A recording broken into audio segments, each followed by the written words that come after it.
What's up, guys? Eric here with driverlineup.com, world's okayest steering wheel holder as your host. And I'm really excited to finally show you what's attached to our truck. It is a trailer. We're finally loaded. Currently on the border of Tennessee and Georgia.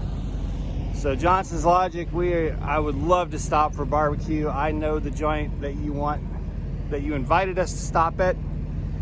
Know it very well. We just won't have time, unfortunately, because this load was already 40 hours late getting to us. So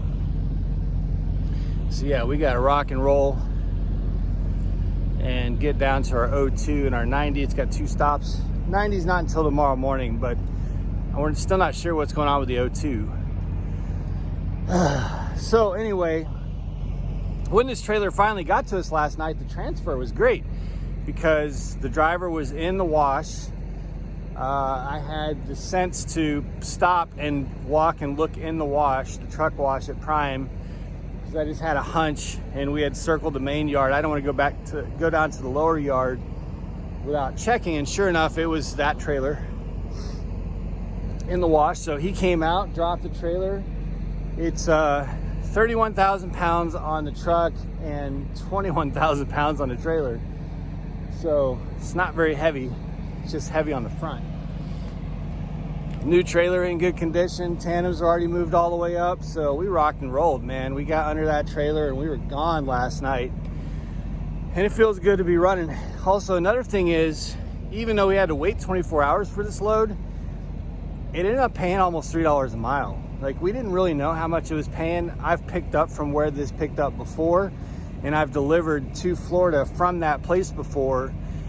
And I thought that it was like $2.40 a mile or something like that I'd gotten before. So I was hoping for that. It ended up being more than that. So really happy with the way this load turned out, even though I would have liked to have delivered it this morning, but beggars can't be choosers.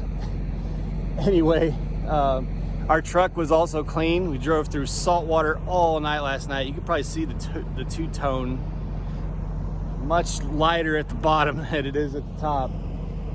But we're finally rolling and it feels good. But I did want to bring something up real quick. I've been meaning to do a video exclusively for this. I know Lyle just talked about lumpers. I haven't watched his video yet because I've been sleeping all day. But look, I talked to this driver for a short period of time last night. He said he'd been there for 40 hours and he didn't think they were going to pay detention for all 40 hours. It was like one of those, has a maximum number of hours that they'll pay detention for. You new drivers, and those of you in TNT, PSD, when you come into this, you're going to hear a lot of that's trucking. Well, that's trucking. That's just the way it is. That's the industry. That's trucking. And Lyle says it best. He says, look, I ain't a trucker. I just drive this shit.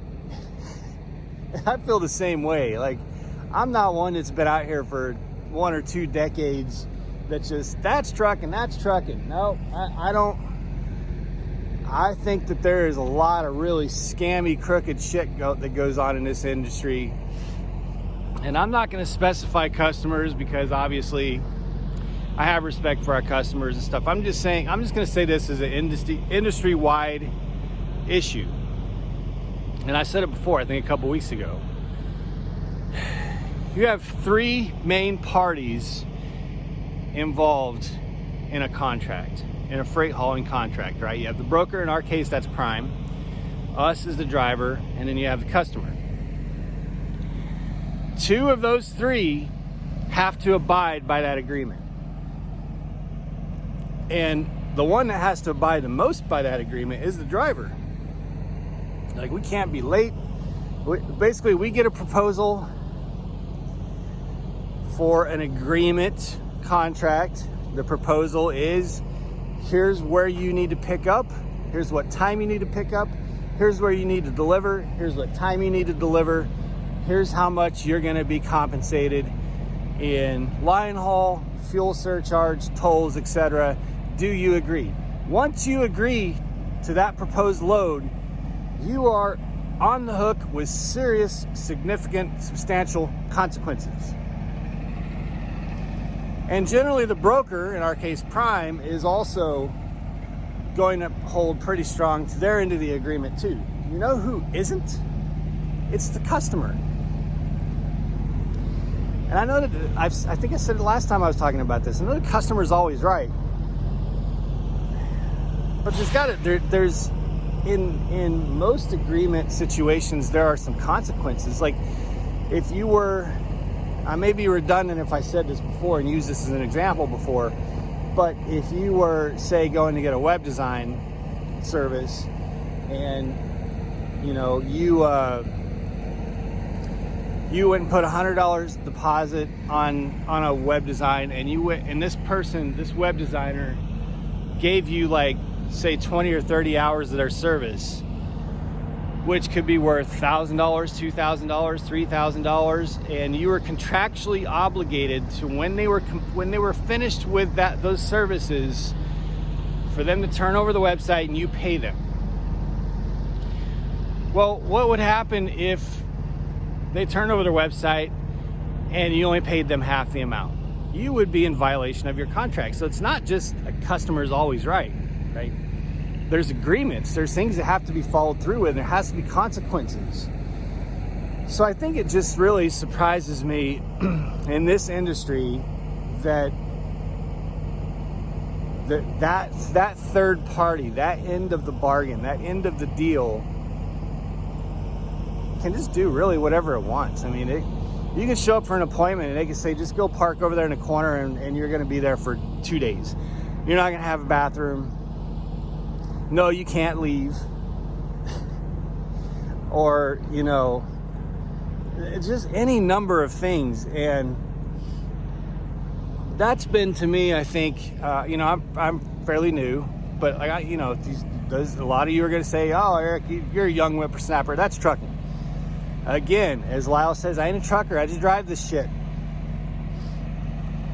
Some point, times have to change. The industry's changing. New generations are coming into it. Automatics are the future, with a lot of autonomous shit on them. The only thing that we can guarantee is change will happen. And that's not just in trucking, that's in everything. So man, the industry has got to get its shit together on that side of things. Because it's crazy that we have to like break our backs, stress ourselves out, do crazy shit to get ourselves where we have to be on time, no questions asked, early actually, through thick and thin, outside of acts of God, or there will be dire consequences for us. But the other end of that bargain pretty much has no consequences. Like, they can do whatever they want. It's messed up. Anyway, yeah, that driver had to sit there for 40 hours. I'm gonna get real closer so you guys can see this two-tone, especially in the sun. It looks really crazy from here. It's noisy because the reefer's running.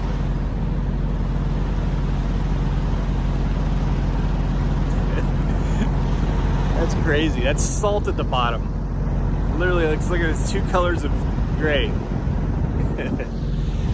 All right, guys. By the way, it is like 70 degrees. Sunny. I'm in a t-shirt. We're headed to Florida. Oh man, it probably won't last long. We'll probably get sent right back into some shit, but it feels good. It feels good. I'm gonna soak it up while we can.